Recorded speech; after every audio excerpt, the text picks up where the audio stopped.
ჩემი ბებია კვდება და ვერაფრით ვერ უშვერი. ძალიან მიყვარს ჩემი ბებია. თუ მოგდეს ვერ გაუძლებ.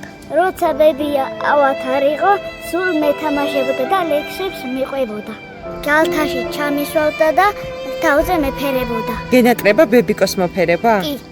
ყველაზე მეტად რა გენატრება? ბებია რომ ადგეს და თავზე ხელი მომეფეროს. უფალს ყოველ დღე ვთხოვრო ბებია ჩემი არ მოკვდეს. ეს ყვავილი ბებიასთვის მიმაქვს, იმიტომ რომ გავახარო. მე ჩერნოვეცკის ფონდის კორესპონდენტი განსაკუთრებული ვუყურებდი იმ სასაულს, რაც ჩემს თვალწინ მოხდა.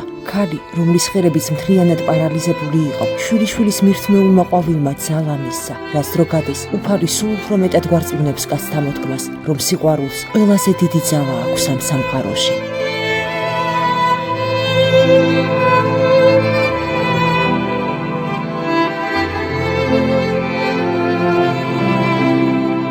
ირინა ახალგაზრდობიდანვე დაიჩაგრა ცხოვრებისგან. ჯერ მეუღლე მიატოვა, როცა პატარა გოგო იყო. შემდეგ კი მარტოხელა დედამ სახლი გაყიდა თავისი გოგონას ანასტასიას გამოჯანმრთელების გამო და უკვე 30 წელია საბრალო ქალი ხანსად ცხოვრობს ქირით და ხანსად. პატიოსანი შრომით გამომუშავებული 2 კაპიკით შვილსაკვებს ყიდულობდა. თავად კი მშიერი იყო, გმირი დედა ტრაგიკული ბედით. ცხოვრებისგან უსამართლო დაჩაგრულ ქალს სითხე ჩაუდგა თავის ტვინის ღერძში. ოპერაციის მეორე დღესვე ინსულტი დაემართა. ტვინის შეშუპების გამო ცვლები ამოუღეს თავიდან და ფაქტობრივად ახლა განახევრებული თავით არის. ირინა შემხედვარი ადამიანი გაიფიქრებს, რომ მიცვალებულად ყოფნა სჯობს ასეთ ტანჯვას. ბედის ირონია კი ისაა, რომ ქალს არც ერთი საავადმყოფო იღებს, რადგან არც ცოცხლებში წერია და არც მიცვალებულებში. დიახ, ორ სამყაროს შორის არის გაჭედილი. გმირი დედის ამაგი დააფასა და დღეს ანასტასია ისევე ზრუნავს მასზე, როგორც დედა ზრუნავდა მასზე ახალგაზრდობაში. მაგრამ ფიზიოთერაპიის გარეშე ირინას არათუ გადარჩენა, 7 სიკვდილიც კი არ ეღირსება. ამის საშუალება კი ანასტასიას არ გააჩნია. საბრალო ქალს ასევე ესაჭიროება მრავალფუნქციური გადასაადგილებელი სკამით და უნიტაზით, რომელიც დაახლოებით 1500 ლარის ფარგლებში იყიდება. ასევე აუცილებელია სანაციის მილები, ტრახეოსტომის ფილტრები, ჰიგიენის საშუალებები. უიღბლო ვარსკვლავზე დაბადებულ ქალს ღირსეული სიცოცხლე არ ეღირსა და თუ მას ახლა სიკვდილი უწერია, ამ ქვეყნიდან მაინც გავაცილოთ ღირსეულად.